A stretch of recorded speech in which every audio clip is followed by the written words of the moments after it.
परमेश्वर गुरुदेव परम ब्रह्म तस्मै श्री गुरुवे नमो। वंशकल्पतरुभ्यश्च कृपा सिन्धुभ्येव च पतितानां पावनेभ्यो वैष्णवेभ्यो नमो नमः। सच्चिदानन्दरूपाय कृष्णाय परमात्मने नमो वेदान्त वेद्याय गुरुवे ब्रह्मसाक्षिणे ब्रह्मानन्दं परम सुखदं केवलं ज्ञानमूर्तिं द्वन्द्वातीतं गगनसदृशं तत्त्वमस्यादिलक्ष्यम् एकं नित्यं विमलं चलं सर्वादिसाक्षिभूतं भवातीतं त्रिगुणरहितं सद्गुरु तं नमामि सद्गुरु तं नमामि सद्गुरु तं नमामि। जय सत्यहरि जय श्रीकृष्ण। ঠাকুরের সকল ভক্তবৃন্দদের চরণে জানাই ভক্তিপূর্ণ প্রণাম।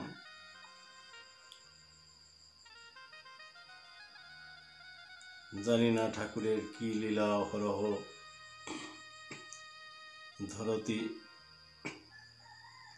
ধরণীর পরে চলছে।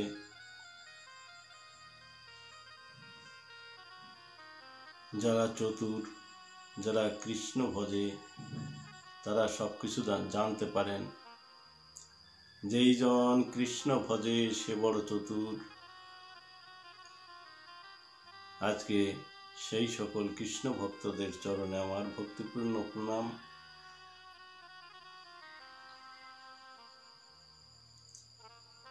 যারা ঠাকুরের কথা নিত্য শ্রবণ করেন, পাঠ করেন,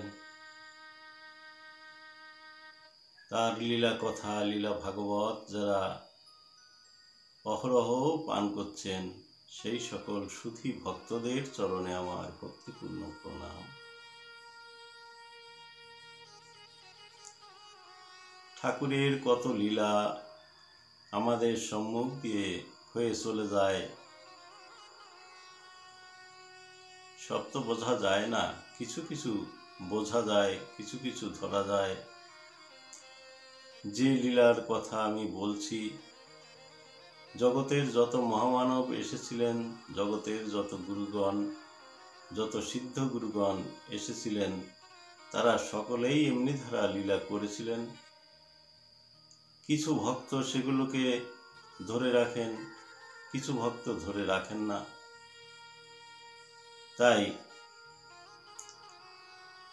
বলা যাবে না যে তাদের শক্তি নেই বা তারা কিছু পারে না।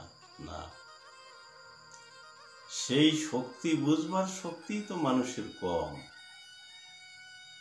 ঈশ্বরের শক্তি গুরুর মাধ্যম দিয়ে যেটা প্রকট হচ্ছে, সেই শক্তিকে বুঝবার মতো শক্তি তো থাকবার দরকার আছে, না হলে কি করে হবে। ঠাকুর শ্রীনীলকান্ত বলতেন, তোরা যা কস বাবা তা তো আমি বুঝি, কিন্তু আমি যা কই তা কি তোরা বোঝস? অর্থাৎ তোরা যা বলিস আমি তা বুঝতে পারি, কিন্তু আমি যা বলি তা কি তোরা বুঝতে পারিস? এই যে ব্যবধান,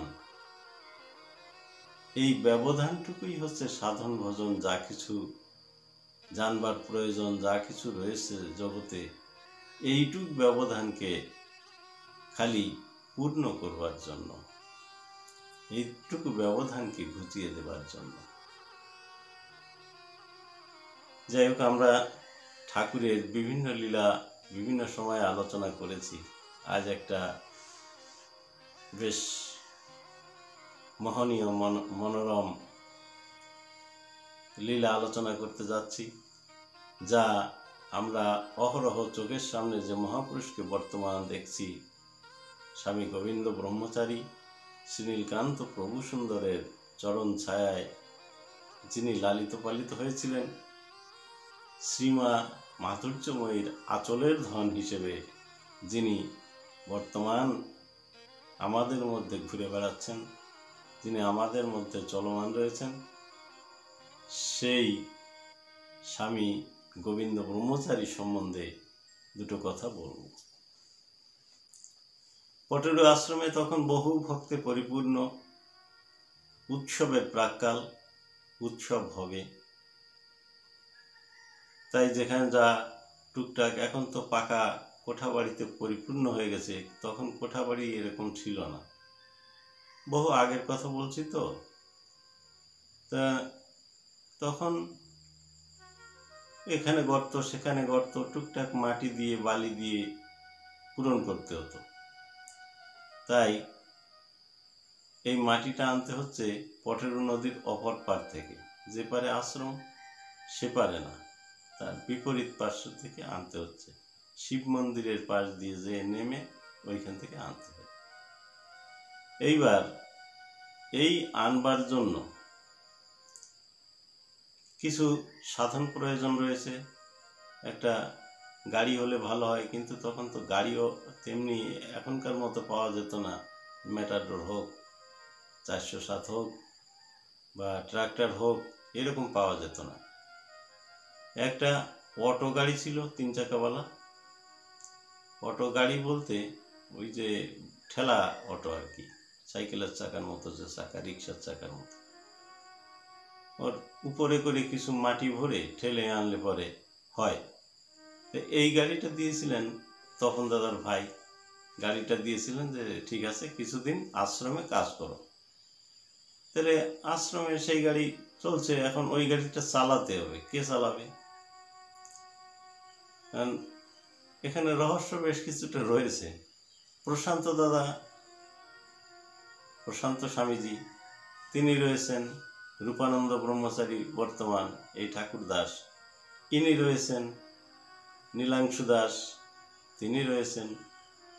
গোবিন্দ দাস তখন তিনি রয়েছেন। এমনি করে কয়েকজন অল্প বয়সী সন্ন্যাসী আর একটু ভারী বয়সী সন্ন্যাসী হলেন স্বামী প্রসাদানন্দ ব্রহ্মচারী। ঠাকুর রয়েছেন আশ্রমে, ভক্তবৃন্দদের সঙ্গে কথা বলছেন। আর এদিকে ভক্তেরা এমনি ধারা কাজ করছেন। কাজ করে করে মোটামুটি আশ্রমটাকে পূর্ণ করেছে। আশ্রমের যে অঙ্গন সেইটাকে সুন্দর করা হচ্ছে। সেখানে ঠাকুরের ভক্তগণ আসবেন, ঠাকুরের লীলা কীর্তন হবে, নামযজ্ঞ হবে, সব কিছুই হবে দোল উৎসব উপলক্ষে। যাই হোক, প্রথম দিন কে চালাবে রিক্সা, চালানোর লোক নেই, সকলেই চেষ্টা করে, পারে না, অকৃতকার্য। তাই ঠেলে নিয়ে যায়, কেউ পিছন দিয়ে ঠেলে, কেউ হ্যান্ডেল ধরে থাকে, এমনি করে ঠেলে কাজ চলছে। তাই সবাই চালাতে চেষ্টা করে।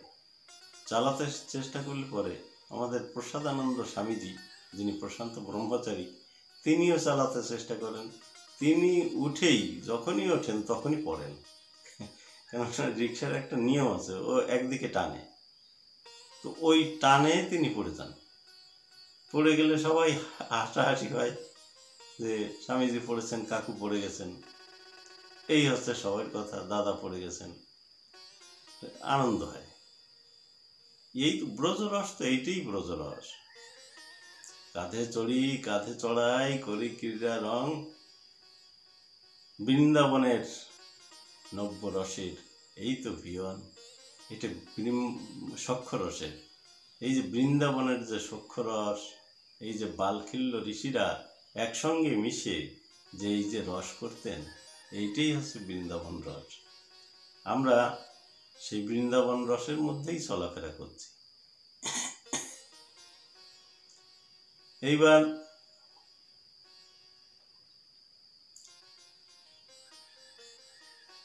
তিন চাকার অটো ঠেলাঠেলি হচ্ছে, কেউ কেউ চেষ্টা করে। গোবিন্দ স্বামীজি একটু ছোট, তিনি একটু ধরতে ভয় পায় এই কারণে কে কি বলে, বড় বড় সন্ন্যাসীগণ, স্বামীজিগণ, তারা কি কথা বলবেন, এই একটা সংকোচ, ভয় অর্থাৎ সংকোচ, তিনি সংকোচে আছেন। কিন্তু পরের দিন মনে মনে জেদ আছে যে আমি চালাবই, মনে মনে জেদ রয়েছে। এই করতে করতে করতে করতে তিনি উঠেছেন গাড়িতে, উঠলে চলেছে গাড়ি। এই তো আমাদের গোবিন্দ পারে, গোবিন্দ পারে, গোবিন্দ পারে, একটা বেশ আনন্দ হচ্ছে। ঠাকুরও দেখছেন, বারান্দায় বসে ঠাকুরও দেখতে পাচ্ছেন, তখন তো গাছগাছালি নেই, পরিষ্কার জায়গা, দেখতে পাচ্ছেন, ঠাকুরও আনন্দ করছেন, এই তো আমাদের গোবিন্দ তো পারে গাড়িতে। তাহলে যখনই সকলেই বলেছেন পারে, তাহলে পাড়ার লোকটার মনে আরো আনন্দ এসেছে, উৎসাহ এসেছে, আমি তো পারি। বেশ, পরের দিন সবাই খেতে বসেছেন আশ্রমে, একটু সকাল সকাল যেতে হবে কাজে, সকলেই খেতে বসেছেন। বসলে পরে ওই 8টা-9টা বেজে গেছে। তখন গোবিন্দ স্বামীজি ভাবছেন আমি তো পারি। তো উনি কি করলেন, উনি সবার আগে, সবাই বেরোনোর আগে উনি যে ওই গাড়ি নিয়ে বেরিয়েছেন, উঠেছেন গাড়িতে, চলছে গাড়ি, এদিক থেকে ডাউন জায়গা, যেতে যেতে ওই যে নদীর মাঝখানে, যখনই পোলের উপরে নদীর মাঝখানে চলে গেছে, তখনই একদিকে টান দিয়ে নিয়ে অনেকে ফেলল। ওই জল ভরা নদী, তার উপরে উনি যেন আস্তে যেয়ে পড়লেন, হেলিকপ্টার নামলো, এমনি মনে হচ্ছে যে হেলিকপ্টার নেমেছে। তিনি আস্তে যেয়ে পড়লেন, কিছু ব্যথা পেলেন না, কিছু অসুবিধা হলো না। ওপার থেকে লোকেরা, সেদিন আবার হাট ছিল, তো ওপার থেকে লোকেরা বলছে আরে একটা ছেলে পড়ে গেল, একটা ছেলে পড়ে গেল। তো বলছে আশ্রমের স্বামীজি। তো বলে আমি আশ্রমের স্বামীজি পড়ে গেছে, চলো শিগগির চলো। সবাই এসে ওই ঘাটের কুলে দাঁড়ানো আর কি। আর তিনি তো পড়ে গেছেন, রিক্সা ওইখানে রয়েছে, উনি হেঁটে উঠে গেলেন ওপারে। কোনো আঘাতের ব্যাপার নেই, রিক্সারও ক্ষতি হয়নি, ওনারও ক্ষতি হয়নি, কিন্তু ওই পোলের উপর দিয়ে পড়েছেন, এটা কি ব্যাপার ভাবতে হবে যে এখানে কার কৃপা কাজ করছে। কিছু না হয়ে পারলো কি করে, গাড়ি কেমন যেন একটা হেলিকপ্টারের মতো যে নেমে গেল।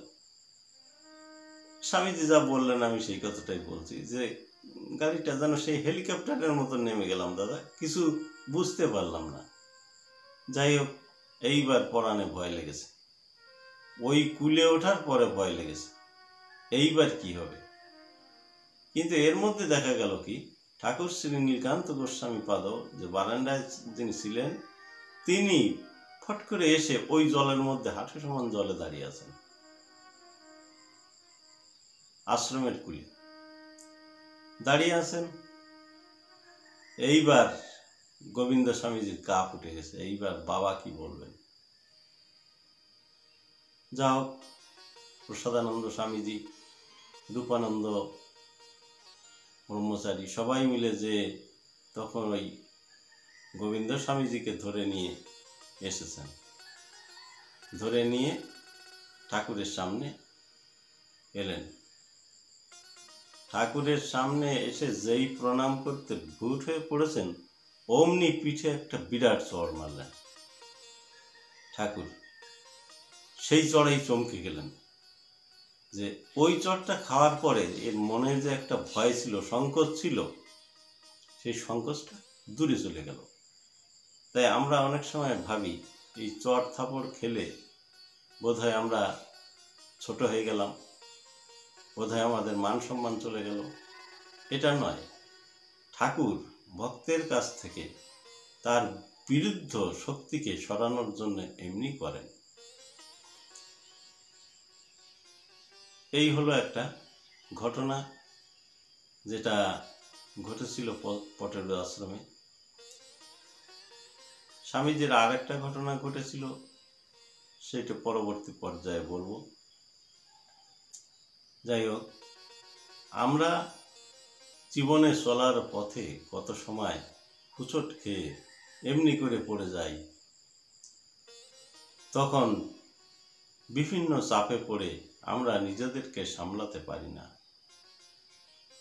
ভগবান তখন দূর থেকে, গুরুদেব শ্রীগুরু তখন দূর থেকে আমাদের আশিস দান করেন। হয়তো কোনো এই চাপের পরে আরো একটা চাপ দিয়ে দেন যে ভক্ত তুমি কত সহ্য করতে পারো, এটা তোমাকে সহ্য করতেই হবে।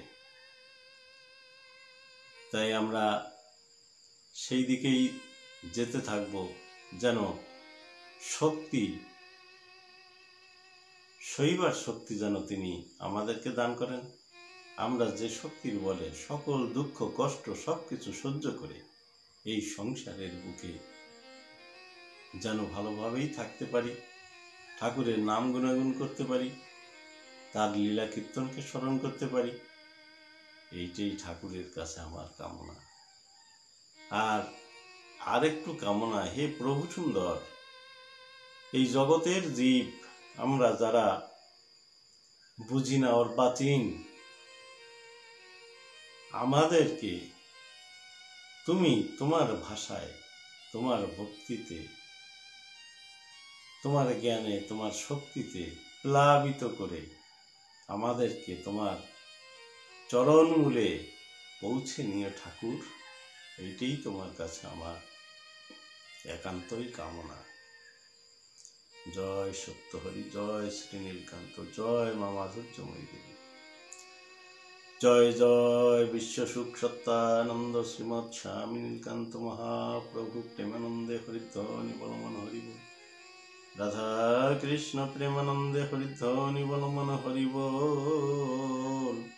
সর্বসাধু গুরু বৈষ্ণব প্রেমানন্দে হরিধ্বনি বলমন হরিবোল হরিবোল হরিবোল। সকলেই ভালো থাকুন, সকলেই সুন্দর থাকুন, সকলেই নিজ নিজ গুরুদেবকে স্মরণ করুন। জয় সত্যহরি।